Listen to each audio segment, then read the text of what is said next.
রনিদের বাসার ছাদে বসে সিফাত, মিরাজ ও রনি আড্ডা দিচ্ছিল। তাদের এক বন্ধু মাহিন সেখানে উপস্থিত হয়। আসসালামু আলাইকুম। কিরে, কি অবস্থা? ওয়ালাইকুম সালাম। এই তো আছি, দেখতেই তো পাচ্ছিস। দোস্ত, ওয়ালাইকুম সালাম না, ওয়ালাইকুম আসসালাম হবে। কিরে, তুই জঙ্গির খাতায় নাম লিখাইছিস নাকি? হঠাৎ করে দাড়ি রেখে দিলি, আবার ভুল ধরানে পড়ে আছিস। দেখ ভাই, এমন হলে আমাদের সাথে মিশতে আসবি না। আমাদের অত শহীদ হওয়ার শখ নাই, আমরা জীবনকে অনেক ভালোবাসি। নিজের জীবনকে ভালোবাসলে তুই আল্লাহর অবাধ্য হতিস না, এই হারাম সিগারেট খেয়ে নিজের ক্ষতি করতিস না। আবার শুরু হয়ে গেল তোর ফতোয়াবাজি। দেখ ভাই, তোর ফতোয়া তোর কাছে রাখ, এত জ্ঞান দিতে আসিস না। আমি শুধু ওর ভণ্ডামই দেখে যাচ্ছি, হঠাৎ তুই কি করে পাতিমোল্লা হয়ে গেলি? আরে এসব ন্যাকামো, দুদিন পরে দেখবি দুধ কা দুধ, পানি কা পানি। সব ভণ্ডামি ভণ্ডামি, বুঝছোস? পুকুর ঘাটে বসে মাহিন ভাবছিল, হেদায়েত পাওয়ার পর থেকে সবাই যেন কেমন অন্যরকম হয়ে গেছে।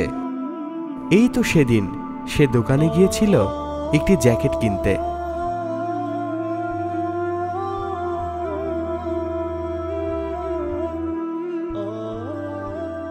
ভাই, আমি এটা পরে দেখতে পারি? জি, পরে দেখেন। ভাই, এটা কিভাবে লাগাই? হুজুর, খালি নামাজ পড়ে বেড়ালেই হবে? এটা আউট নলেজও থাকা লাগবে। দেন আমার কাছে দেন, আমি লাগিয়ে দিচ্ছি। এই দেখেন, এটা এইভাবে লাগাই। আচ্ছা, এটার দাম কত? 1600 টাকা। একটু বেশি হয়ে যাচ্ছে না? এটা আপনার আতর টুপির দোকান না, আমরা কম দামে জিনিস বিক্রয় করি না। লাস্ট কত টাকা রাখা যাবে? 1500 টাকা একদম। না ভাই, আমার বাজেটে হচ্ছে না, আপনি রেখে দেন। সারা জীবন তো কম দামি টুপি পাঞ্জাবি পরেছেন, দামি জিনিস এমনিতেও আপনাদের গায়ে মানাবে না। সকল অপমান সে মুখ বুজে নীরবে সহ্য করতে যাচ্ছে। দিনে ফেরার পর থেকে এই প্রতিকূল পরিবেশ, হাসি তামাশা, অপমান আর কত যে সহ্য করতে হবে কে জানে।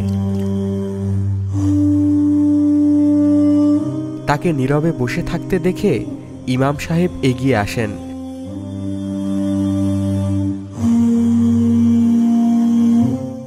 আসসালামু আলাইকুম। ওয়ালাইকুম আসসালাম ওয়া রাহমাতুল্লাহ।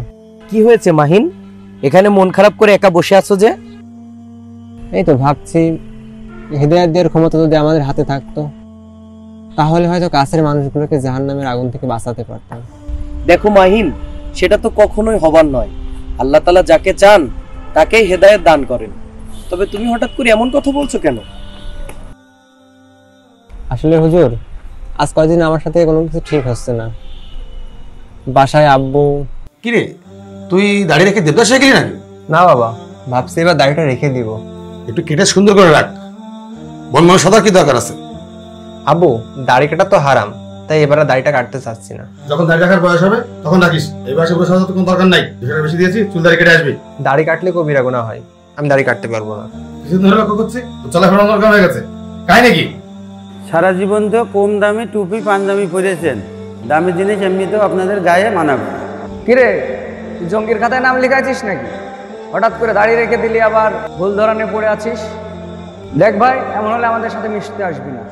আমাদের অত শহীদ হওয়ার শখ নেই, আমরা জীবনকে অনেক ভালোবাসি। দেখো মাহিন, আল্লাহ সুবহানাহু তাআলা কুরআনুল কারীমের সূরা আনকাবুতের 2 নম্বর আয়াতে কারিমার মধ্যে ইরশাদ করেন, আহসিবান নাসু আইয়ুতরাকু আইয়াকুলু আমান্না ওয়া হুম লা ইফতানুন।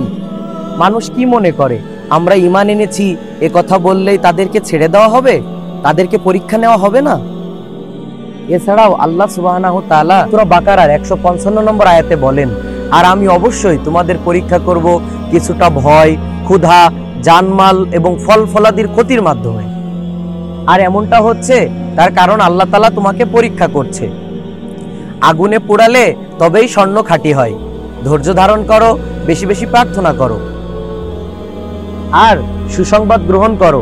কষ্টের পরেই তো রয়েছে শান্তি, আর শীঘ্রই তোমার রব তোমাকে এত বেশি দিবেন যে তুমি খুশি হয়ে যাবে। মুত্তাকিদের জন্যই তো রয়েছে জান্নাত। দুঃখ মুছে ফেলে চলো আমরা মসজিদে যাই। জেনারেল লাইন থেকে দিনে ফেরা যুবকদের একটু বেশি কষ্ট হয়। চিরচেনা পৃথিবীটাও হঠাৎ অচেনা হয়ে যায়। তবে হে ভাই আমার, কেউ তোমার সাথে না থাকলেও আল্লাহ তোমার সাথে আছেন।